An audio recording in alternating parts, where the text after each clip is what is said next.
Bismillahirrahmanirrahim. Assalamualaikum and a very good afternoon, everyone. First of all, thank you very much for making a time to attend this leadership talk, of which will be delivered by Mr. Lalit Gupta. Now, allow me to share with you a short biodata about Mr. Lalit. Mr. Lalit has over 25 years of solid business leadership experience across the APAC region and has led business growth across countries in Asia as well as across APAC and Japan. Mr. Lalit has held regional leadership positions in Oracle as well as Unisys Corporation. In his last role, Lalit was Vice President at Oracle Corporation, leading their public sector business for Asia Pacific and Japan. He has proven experience in overall P&L management across countries, strategy and operational planning, regional business development, leading cross-functional teams, leading large and complex sales initiatives, creating and managing trusted relationships with clients and strategic partners.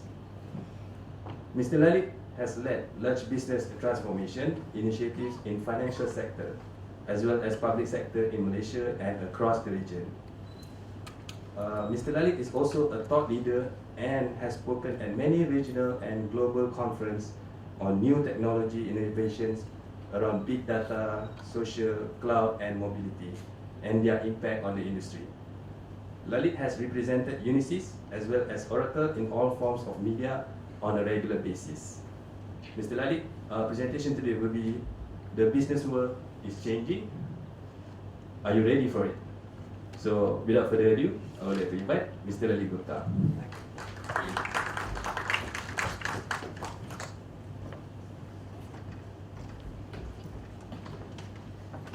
Thank you. Good afternoon and welcome, and thank you for this opportunity. It's a real pleasure to be here today. How many of you have heard about Airbnb? Just by show of hands, Airbnb. And how many of you have used Airbnb? Airbnb is a service provider that allows homeowners to rent their properties on short stays. Airbnb is $24 billion in market capitalization. It is the largest hotel business in the world today. It is bigger than Marriott. It is bigger than Starbucks. It hasn't made a single cent of profit as yet. So the business world is changing. What are the largest companies in terms of value in the whole world? The largest two companies are Apple and Google. They are bigger than all the traditional businesses. They're bigger than the largest bank, Wells Fargo. They're bigger than GE. They're bigger than Walmart. They're bigger than ExxonMobil, the largest oil company in the world. So the business world is changing. The consumer behaviors are changing. Today, if there's a customer who puts a complaint on a social media and it goes viral, it can have damaging impacts on the businesses. So the whole dynamics of relationship between the customer and businesses are changing. And the customers are being empowered as never before, and we'll talk more about that in a short while, but the business world is changing. How many of you have heard about Salesforce.com? It is the market leader for CRM software, the customer relationship management software. They offer CRM software on cloud and they become market leader. Their valuation is $50 billion. They haven't made a single cent of money yet. They're still making losses, but they are the market leaders ahead of traditional market leaders in the CRM software, namely Oracle, Microsoft, and SAP. So the business world is changing, and we will be talking about how some of these changes, they are revolutionary in nature. They are not evolutionary, they are revolutionary.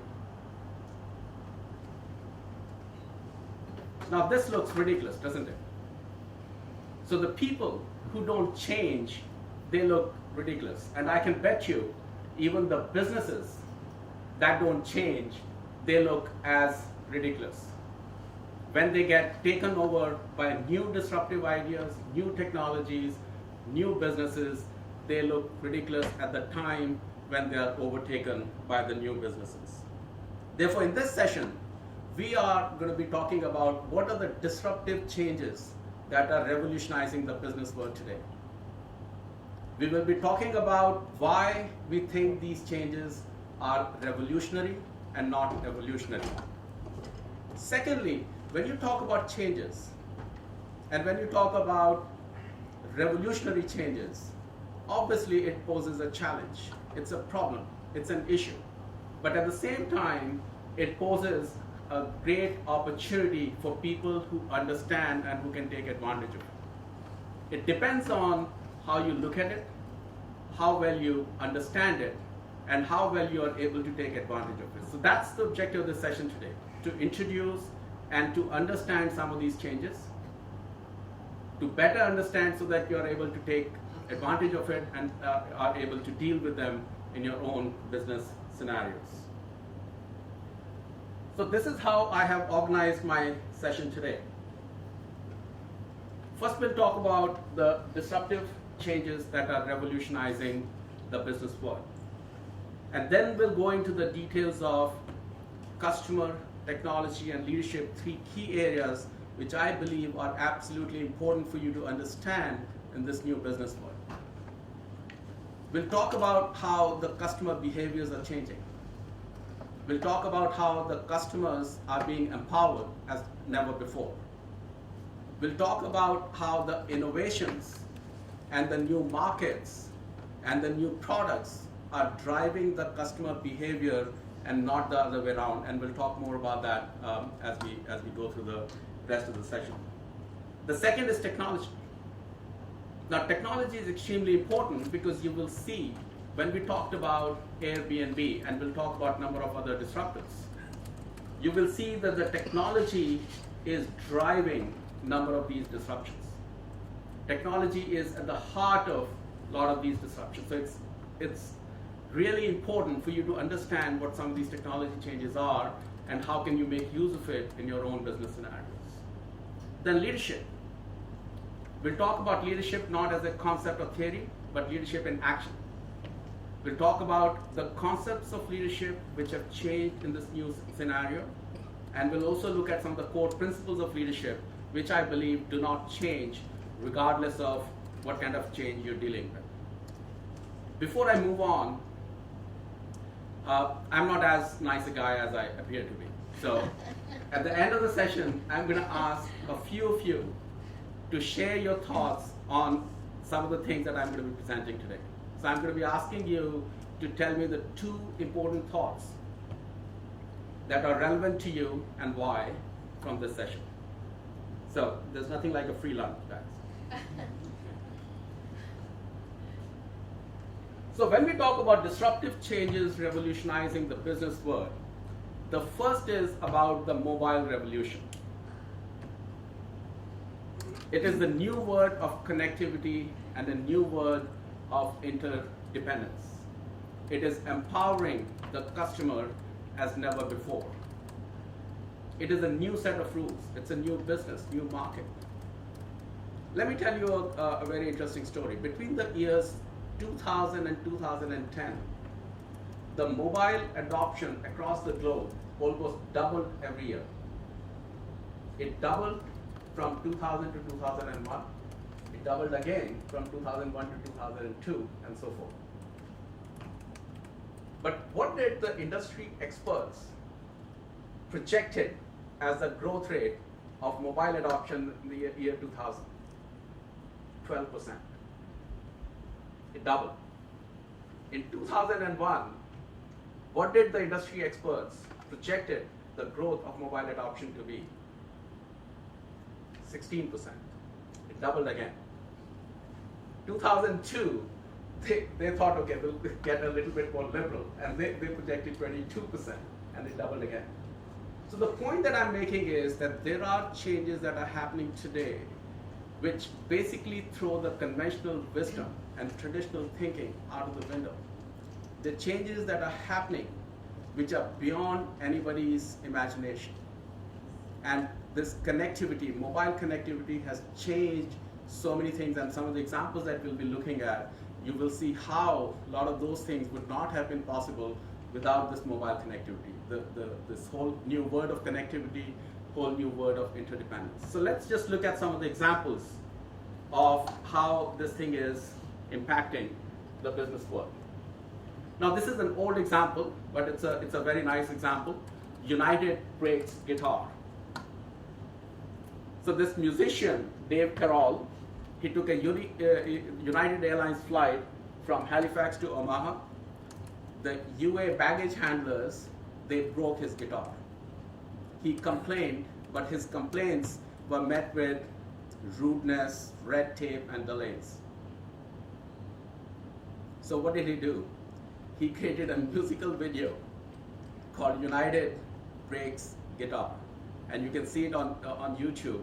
And this YouTube video went viral. 13 million hits. And United Airlines stock value went down by 180 million. So it's a clear example of how the consumers and customers are being empowered as never before. This is another interesting example. Taylor Chapman. This lady is famous mainly because of this example. Dunkin' Donuts. She complained that she did not get receipt for her transaction the previous day. She went there and complained, wanted to get a free item, but she was being extremely rude while complaining. And she videotaped all of that conversation and put it on YouTube. Whereas the Dunkin' Donuts customer service rep, he was being extremely polite and trying to help the lady. And in this case, the thing backfired. So the people who saw the video, they sided with the Dunkin' Donuts service representative, and it went against the woman. So in this world of connectivity, one thing you'll notice is that it's becoming more fair and more democratic. And it creates a more social awareness for the businesses as well as the customers. This is another case of Alamo Cinema. They have a very strict policy of no cell phones. There was a customer who was booted out of the hall because of using cell phone. And she made an audio complaint about how she was treated. And the cinema hall, what they did was they used that audio to create a video and put it on the YouTube. And again, the public sided with the cinema hall, and the customer was not treated very well in this case. So the idea is that the whole dynamics of how the customer and businesses interact with each other are extremely important, and how they're changing. Lastly, it's about Topshop having skinny mannequins. A customer complained, and Topshop had to change their mannequins. So there is an extra influence that customers are having on how the businesses are going to run their businesses. So if you look at it, the whole interaction is becoming more democratic. I believe that it's becoming generally fair, and it's creating a more social responsibility on the consumer as well as on the business. So it is all about connectivity. It's about interdependence. It's about consumer getting empowered as never before.